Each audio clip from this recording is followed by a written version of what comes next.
شناسائی تیرے نام سے ہو، ہے عقل محدود شناسائی تیرے نام سے ہو، بزم کونین میں شنوائی تیرے نام سے ہو۔ ہر جگہ میں فقط تیرا پکارا جاؤں، میری میت پہ خلق آئی تیرے نام سے ہو۔ یوں تو اقرار زیاں عمر میں کرتا ہوں، مگر حشر میں مجھ پہ بھلائی تیرے نام سے ہو۔ ہے فریدی میری نسبت پر میں بندہ تیرا، میری قربت میری لذت تیرے نام سے ہو۔ اللہ تبارک و تعالی جل مجد الکریم کی حمد و ثنا حضور پر نور شافی یوم النشور صلی اللہ علیہ وآلہ وبارک وسلم کی ذات والا صفات پہ ہدیہ درود و سلام کے بعد مالک و خالق کے حضور التجا ہے وہ ہم سب کا مل بیٹھنا، آنا جانا، سننا سنانا، پڑھنا پڑھانا قبول فرمائے۔ مجھے حق اور سچ بیان کرنے کی اور ہم سب کو اس پر عمل پیرا ہونے کی توفیق نصیب فرمائے۔ ہمارا جو موضوع چل رہا ہے آج اس کا 5واں جمعۃ المبارک ہے۔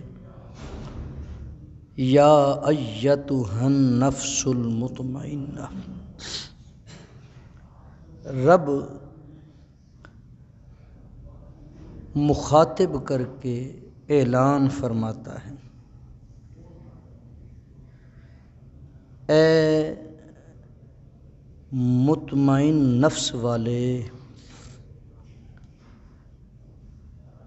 ہوتا ہے نا ہمارے میں ایک رواج ہے، ہم کہتے ہیں کوئی گزر رہا ہو، کسی کو بلانا ہو، بہت سارے موجود ہوں، ٹھیک ہے، تو ہم کہتے ہیں کوئی ڈاکٹر ہے تو کہیں گے او ڈاکٹر صاحب،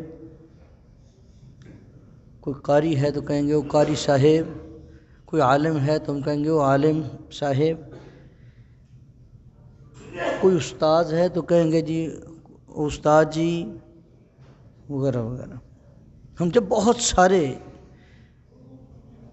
اکٹھے ہیں لوگ تو ان میں سے کسی کو ایک کو مخاطب کرنا ہے یا خاص کو مخاطب کرنا ہے۔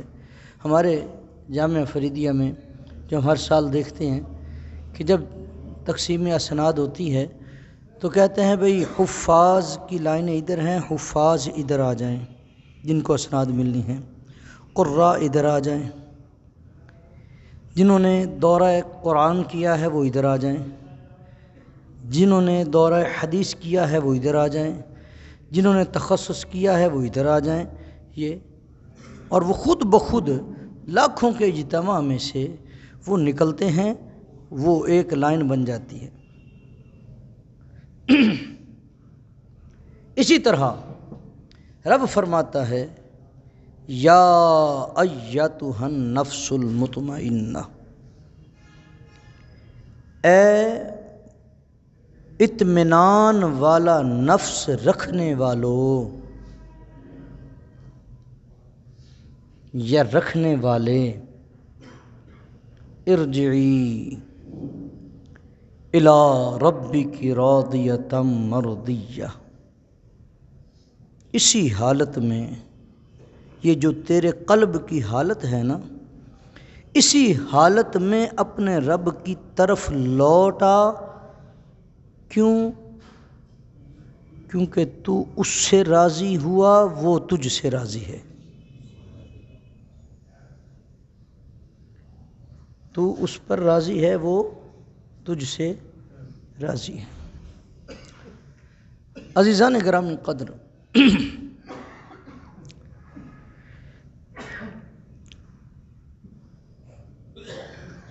اللہ نے جسم کو بنایا مٹی سے۔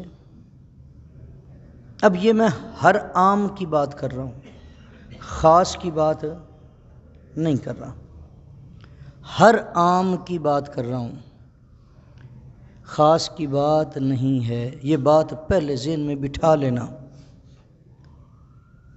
جسم کو بنایا مٹی سے، اس کی ہڈیاں بھی مٹی سے، اس کا گوشت پوشت بھی مٹی سے، اس کے بال بھی مٹی سے، اس کا لباس بھی مٹی سے، اس کی خوراک بھی مٹی سے، سارے کے سارے کا تعلق مٹی سے۔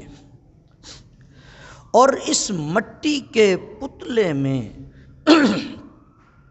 جس کو بھیجا وہ روح ہے جو رب کی طرف سے آئی ہے۔ وہ جو روح اس میں بھیجی گئی ہے وہ کس کی طرف سے ہے؟ رب کی طرف سے ہے۔ اصل میں وہی ہے، لیکن مکمل تب ہوتا ہے جب یہ لباس پہن لے، جب یہ لباس پہن لے۔ فوجی ہے تب فوجی ہے جب اس نے وردی پہنی ہوگی، یہ تو عام سویلین ہے۔ ڈاکٹر ہے تو اپنے لباس سے پتہ چلے گا کہ یہ ڈاکٹر ہے۔ اگر امام مسجد ہے تو اس کی وضع قطع بتائے گی کہ یہ کسی مسجد کا خادم ہے، کسی مسجد کا نوکر ہے، امام مسجد ہے، وہ اس کی وضع قطع بتائے گی۔ اسی طرح اس جسم میں، اس مکان میں جس مہمان کو بھیجا اس کا تعلق نور سے ہے، اس کا تعلق نور سے ہے۔ جب بھیجا دل بھی پاک، ذہن بھی پاک، سوچ بھی پاک، نفس بھی پاک، ساری پاکیوں کے ساتھ اس جسم میں بھیجا، اور بھیجا مہمان، بھیجا مہمان، مستقل نہیں آیا۔ اللہ سب کو بار بار زندگی میں مدینہ پاک کی زیارت نصیب فرمائے۔ اگر یہاں سے ہم مدینہ شریف جائیں، ہماری روحوں کا دوسرا تسکین کی جگہ، وہ مرکز جہاں پہ ہماری روحوں کو سکون ملتا ہے، وہ مرکز جہاں ہماری روحوں کو سکون ملتا ہے۔ آپ کہیں گے عجیب آدمی ہو، حالانکہ کعبۃ اللہ موجود ہے، عمرے کے لیے گیا ہے، سکون تو وہاں ملنا چاہیے۔ جس بندے کو بھی یہی پتہ نہیں مجھے سزا ہوگی یا جزا ہوگی، جو کفن پہن کر جائے اس کے لیے بتایا جائے کہ پروٹوکول یہ ہے کہ تو نے جانا ہے تو تو نے کفن باندھ کر جانا ہے، اللہ کی بارگاہ میں حاضر ہونا ہے۔ جو حاکم ہے کل کائنات کا، جو حاکم ہے کل کائنات کا، جو خالق ہے کل کائنات کا، اس کی بارگاہ میں حاضر ہونا کوئی مخول کی بات ہے؟ وہاں تو بے چینی ہے۔ اگر وہاں پر ایک نیکی کا اجر 1,00,000 گنا ہے تو اگر گناہ ہو گیا تو ہم تو نیکی دیکھ رہے ہیں، ہمیں ویسے بھی عادت ہے، ہم اپنا نفع دیکھتے ہیں، نقصان تو دیکھتے ہی نہیں، ہم نیکی دیکھ رہے ہیں۔ وہاں پہ ہر وقت روح بے چین ہے کہ مالک یہ وقت جو یہاں گزرے ادب کے ساتھ گزرے، احترام کے ساتھ گزرے، اے مالک تیری کوئی ناراضگی نہ ہو جائے۔ جب مدینے میں گئے تو ایک نیکی کا اجر کتنا ہے؟ 50,000 گنا، اور اگر غلطی سرزد ہو گئی وہ ایک ہی ہے،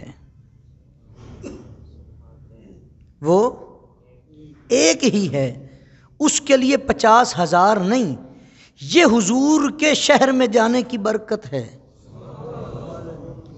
وہاں پر روح بے چین نہیں ہے، وہاں پر روح بے چین نہیں ہے، اسے اتنا پتہ ہے کہ حضور کی رحمت نے ہمیں اپنی آغوش میں لے لیا ہے۔ عزیزان گرامی قدر، اللہ سب کو وہ دیکھنا نصیب فرمائے۔ ذرا تصور کریں، جس کا تعلق جہاں ہو وہاں تسکین پاتا ہے۔ اب ہمیں روح دی تھی، ہمیں پاکیزہ طیبہ طاہرہ روح ہے، اب اس طیب طاہر کو اب جب امانت ہے تو اسے لوٹانا بھی تو ویسے ہی بنتا ہے نا. کوئی بندہ مجھے کوئی چیز دے دیتا ہے، کوئی بندہ کرائے پر گاڑی لیتا ہے یا کسی سے مانگ لیتا ہے، باہر نکلا گاڑی لگ گئی، اب اسے تو اسی طرح دینی ہے نا جیسے لی تھی. ایسا ہی ہے نا، اگر کسی دوست سے مانگی تو ہم نے پٹرول بھی اتنا ہی دینا ہے جتنا اس نے دیا تھا. ایسا ہی ہوتا ہے. اب رب نے روح دی ہے، ہم اس دور میں اس قدر دنیاوی معاملات میں الجھ گئے کہ دل گناہوں کے سبب سخت ہو گیا، میلا ہو گیا، سیاہ ہو گیا. یا تو سوتے رہتے ہیں، سوتے رہنے سے بھی دل سخت ہوتا ہے، زیادہ کھانے سے دل سخت ہوتا ہے، اور زیادہ فضول گفتگو کرنے سے بھی دل سخت ہوتا ہے. چاہیے تو یہ تھا کہ روح کو پاکیزہ موڑتا، اب گناہوں کے دفتر کھلتے چلے جا رہے ہیں. رب چاہتا ہے میرے بندے میری امانت جیسے تیرے پاس آئی ہے نا، اسے ویسے ہی لوٹا، اسے ویسے ہی لوٹا. بندہ اس کوشش میں لگا ہے کہ ویسے ہی. جب اس کو آخری وقت آیا، دفنا دیا گیا، دفنانے کے بعد اس کے، میں عام بندے کی بات پہلے بھی ذکر کیا ہے، میں عام بندے کی بات کر رہا ہوں، اس کے جسم کو مٹی کھا گئی، اس کے جسم کو مٹی کھا گئی، ہڈیاں گل گئیں، تو پھر وہ روح کہاں گئی؟ وہی تو اصل ہے. روح کو مٹی نے نہیں کھایا، روح کو مٹی نے نہیں کھایا، وہ باقی ہے. جن کے ذہنوں میں ہم اکثر، جنہوں نے انڈیا کا کلچر دیکھنا ہے سارا دن، وہ کئی دفعہ کہتے ہیں بھائی جی میرا تو جی پہلا یا دوسرا جنم اگلے جنم میں دیکھیں گے. ہم ایسی ایسی بات ان کو دیکھ کر جاتے ہیں، ہمیں خود نہیں پتا کہ ہم کفر کر رہے ہیں کہ نہیں، ہمیں تمیز ہی نہیں، ہمیں اس بات کا نالج ہی نہیں ہے کہ ہم نے یہ بات کرنی بھی ہے کہ نہیں کرنی، ایسی کہہ دیتے ہیں. اب وہ روح دوبارہ کسی اور جسم میں ہو کر نہیں آ رہی، جو ایک بار یہاں پہ آ گیا اب وہ عالم برزخ میں جائے گا، عالم برزخ سے ہوتا ہوا عالم آخرت میں اٹھے گا. جو آ گیا، یہ نہیں ہے کہ وہ روح مختلف اجسام میں وہ گھومتی پھر رہی ہے، کبھی جانور بن جاتی ہے، کبھی بادشاہ بن جاتی ہے، کبھی کیڑا مکوڑا بن جاتی ہے، کبھی حضرت انسان. ایسا قطعاً نہیں ہے. اس کے اوپر اس لیے زیادہ نہیں جاؤں گا چونکہ آج کا یہ موضوع نہیں. تو وہ روح واپس لوٹانا تھی، اس نے واپس لوٹنا تھا اس روح نے. اب اس روح کا جیسا تعلق رہا، وہ نفس امارہ کی اسیر رہی، تو جب لوٹے گی تو اس کی حالت نفس امارہ والوں کی ہوگی. اگر نفس لوامہ کی منزل پہ تھا تو دنیا سے لوٹا تو نفس لوامہ والا مقام عطا کیا جائے گا. اور جب نفس مطمئنہ کے ساتھ گیا کہ میں اپنے رب کو راضی کر رہا ہوں اور کر لیا ہے، میں نے کسی کا حق نہیں مارا، میں نے کسی کے ساتھ زیادتی نہیں کی ہے، جہاں تک شعور ہے اس میں تلاش کرے. میں نے اللہ کے حقوق بھی ادا کیے، اس کے بندوں کے بھی حقوق ادا کیے، قبول کرنا اس کا کام ہے. جب یہ نفس اطمینان پکڑ گیا کہ میں اپنے رب کی بارگاہ میں سرخرو ہوں اور اللہ نے مقام بھی وہ عطا کر دیا، تو پھر کیا ہے؟ جب اس کا آخری وقت آتا ہے، اللہ فرماتا ہے، آنے والا جب پیغام دیتا ہے وہ یہ نہیں کہتا اسی طرح کھینچ کے لے جائے گا، وہ کہتا نہیں، یا ایتھا النفس المطمئنہ ارجعی. یہ پہلی وہ منزل ہے کہ جب اس نے آنکھیں بند کرنا ہے اسے خبر ہو گئی کہ میں جب رب کی بارگاہ میں جا رہا ہوں، اللہ نے جو مجھے مقام عطا کیا ہے وہ اطمینان قلب والا عطا کیا ہے. ارجعی الی ربک راضیۃ مرضیہ. میں ایویں ہی صرف اطمینان قلب اپنا ہی نہیں ہے، میں بھی رب سے راضی ہوں اور رب بھی مجھ پر راضی ہے، اور رب بھی مجھ پر راضی ہے۔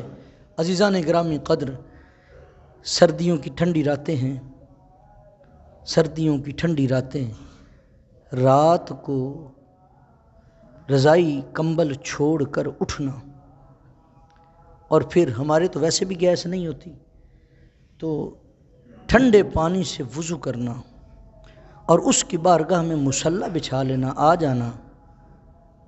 رب فرماتا ہے میرے بندے یہ تمہیں کیا ہوا، یہ تیرے آرام کا وقت ہے، تجھے فجر کے وقت بلایا تو آ گیا، ظہر کے وقت بلایا تو آ گیا، عصر کے وقت بلایا تو آ گیا، مغرب کے وقت بلایا تو آ گیا، عشاء کے وقت بلایا تو آ گیا، تجھے 5 وقت بلایا تو آ گیا، اب کس لیے آیا ہے؟ کہتا ہے مالک اب تیری بارگاہ کے سوا دل ہی نہیں لگتا، اس وقت جب آیا تھا تو اور بھی ساتھ تھے، میں چاہتا ہوں میں تنہائی میں تجھ سے باتیں کروں، تو مجھ سے باتیں کرے، میں تیرا ذکر کروں، تو مجھ پہ عنایات کرے۔ میں اس لیے رات پوے تے بے دردانوں نیند پیاری آوے، درد مندانوں تانگ سجن دی ستیاں آن جگاوے۔ دعا ہے اللہ ہم سب کو اعمال صالحہ کی توفیق